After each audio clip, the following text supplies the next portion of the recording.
మీ మోకాల నొప్పులకు ఎటువంటి సర్జరీ లేకుండా ఎపియాన్ పెయిన్ క్లినిక్ అందిస్తున్న అత్యాధునిక చికిత్స. Welcome to Suman TV. నేను మీ నవీన్. ప్రస్తుతం మనతో ప్రముఖ గైనకాలజిస్ట్ మరియు oncologist doctor Sai Lakshmi Diane గారు ఉన్నారు. హాయ్ మ్యామ్, నమస్తే అండి. నమస్తే అండి. మ్యామ్, కొన్ని రకాల ఫుడ్స్ని మనం అవాయిడ్ చేస్తేనే మంచిది, లేదు అట్లాంటి ఫుడ్ తీసుకున్నాము అని అంటే క్యాన్సర్ వచ్చే విధంగా ఉంటుంది. అదేవిధంగా మన కిచెన్లో కూడా మనకు తెలియకుండానే కొన్ని వస్తువుల వల్ల, కొన్ని పదార్థాల వల్ల కూడా మనకు క్యాన్సర్ వస్తుందని విన్నాను.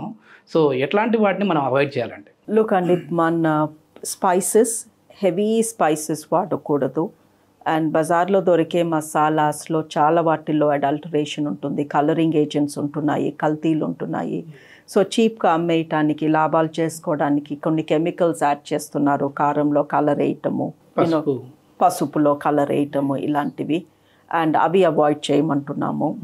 అండ్ రీఫ్రైయింగ్ థింగ్స్, ఏదన్నా బర్న్ట్ అంటే బాగా మాడిపోయేలాగా, మాడిపోయింది ఆర్ కాల్చినవి, ఎస్పెషలీ బార్బెక్యూడ్ మీట్స్, అవి మంచివి కావు. వాటిల్లో వచ్చే కెమికల్స్ కూడా కార్సినోజెన్స్ అంటున్నాము. ఓకే, మాడిపోయిన దాంట్లో కార్సినోజెన్స్ ఉంటాయండి? ఉంటాయండి. ఇప్పుడు బార్బెక్యూ అంటే మనము సీకుల పైన మటన్ని అవి కాలుస్తారు కదా, వాటిలో ఎక్కువ రిస్క్ ఆఫ్ క్యాన్సర్ ఉంటుంది. Okay okay. అదేవిధంగా మనం బయట చూస్తే ఈ ఆయిల్స్లో, మాడిపోయిన ఆయిల్స్లోనే మళ్ళీ చిప్స్ వేయించడం కావచ్చు, ఇట్లా చూస్తూ ఉంటాం మనము. సో దానివల్ల కూడా ఈ క్యాన్సర్ వచ్చే విధంగా ఉంటుందా? ఎస్ అండి. ఆయిల్ బాయిలింగ్ పాయింట్కి రీచ్ అయినప్పుడు, మరుగుతున్నప్పుడు దాంట్లో నుంచి కార్సినోజెన్స్ రిలీజ్ అవుతాయి.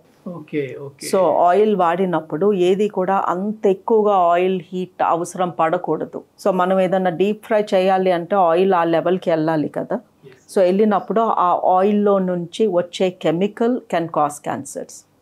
సో మనం ఎంత డీప్ ఫ్రైడ్ ఫుడ్ తింటే అంత రిస్క్ పడుతున్నాము క్యాన్సర్కి. అండ్ యూజువలీ ఒకసారి అలా బాయిల్ అయిన ఆయిల్, మరిగిపోయిన ఆయిల్ని మళ్ళీ ఇంకొకసారి మరిగిస్తే రిస్క్ ఇంకా ఎక్కువ అవుతుంది. బికాస్ ఆల్రెడీ దాంట్లో కెమికల్స్ ఊరి ఉన్నాయి, మళ్ళీ మనం ఆ కెమికల్స్ని తీస్తున్నాము. సో ఇప్పుడు ఎవరైనా కూడా బయట ఏదన్నా తింటున్నప్పుడు ఆయిల్లో మరిగినవే యూజువలీ ప్రిఫర్ చేస్తారు. అవుట్ సైడ్ ఫుడ్ అని, బజ్జీస్ అని, వడాస్ అని, వాట్ ఎవర్ యువర్ ఈటింగ్, అది ఎన్నిసార్లు వాళ్ళలా హీట్ చేసి దాన్ని డిస్పోజ్ చేస్తారు. సో మనం any deep fried fruits, sweets కూడా అవ్వచ్చు అండి, గులాబ్ జామున్, జలేబీ, అవన్నీ ఫ్రై అయ్యే కదా బయటకు వచ్చేవి. సో అలాంటివి తింటున్నప్పుడు మనకు ఒక ఐడియా ఉండాలి. 1, అది హై క్యాలరీ ఫుడ్. 2, అది మరిగించిన ఆయిల్ ఆ మరుగుదల ప్రాసెస్లో క్యాన్సర్ కాజ్ చేసే కెమికల్స్ని రిలీజ్ చేస్తుంది.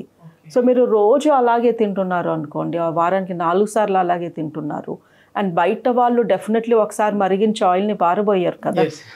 బికాస్ ఆఫ్ అబ్సల్యూట్, మనం ఇంట్లోనే పారబోయాలంటే మనసు ఒప్పదు, అమ్మో ఇంత ఆయిల్ పారబోయటం ఏంటి అని.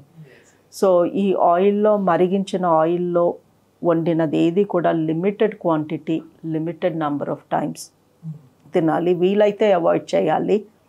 అండ్ మనం కొనే ఆయిల్స్లో ఈ మధ్యన సన్ఫ్లవర్ ఆయిల్ మూలంగా పేగుల క్యాన్సర్ రావచ్చు అని రీసెంట్గా ఒక స్టడీ చదివాను. అంతకుముందు కూడా sunflower oil, grape seed oil, corn oil, canola, మన ఇండియాలో కామన్గా వాడే వంట నూనెలు ఇవే. వీటి మూలంగా కూడా ఇవి బాయిలింగ్ పాయింట్ రీచ్ అయినప్పుడు దాన్ని, ఆ ఆయిల్ మూలంగా క్యాన్సర్ రావచ్చు అని ఎప్పటి నుంచో అంటున్నారు. The best oil for cooking is olive oil. Because అది బాయిలింగ్ పాయింట్ రీచ్ అయినప్పుడు ఈ కెమికల్స్ని రిలీజ్ చేయదు. But olive oil is comparatively చాలా ఎక్స్పెన్సివ్, వీటికన్నా 3 రెట్లు ఉంటుంది. సో ఆ వండుకొని తినేటప్పుడు ఆలివ్ ఆయిల్ని వాడి లిమిటెడ్గా, 3 రెట్లు ఎక్కువ ఉంది కాబట్టి 3 రెట్లు తక్కువ తినండి, but use the correct oil. Peanut oil is meant to be good అండి, బికాస్ పీనట్ ఆయిల్కి కూడా సేమ్ ప్రాబ్లం ఉంది. అది కూడా బాయిలింగ్ పాయింట్ రీచ్ అయినప్పుడు, పల్లి నూనె, దాంట్లో నుంచి కూడా క్యాన్సర్ కాసింగ్ కెమికల్స్ వస్తాయి. బట్ పల్లి నూనెలో విటమిన్ ఈ ఉంటుంది కాబట్టి ఒక రకంగా కంపారిటివ్గా సన్ఫ్లవర్ ఆయిల్తో కంపేర్ చేస్తే మంచిది అంటున్నారు. సో ఇవన్నీ ఉన్నా కూడా మనకి ఏ ఆయిల్ అయినా అది మరిగించేసరికి దాంట్లో నుంచి చెడు, ఒకసారి మరిగించిన చెడు బయటకు వస్తుంది, ఎక్కువ సార్లు మరిగిస్తే ఇంకెక్కువ సార్లు బయటకు వస్తుంది. So basically deep fried food avoid చేసింది బెటర్.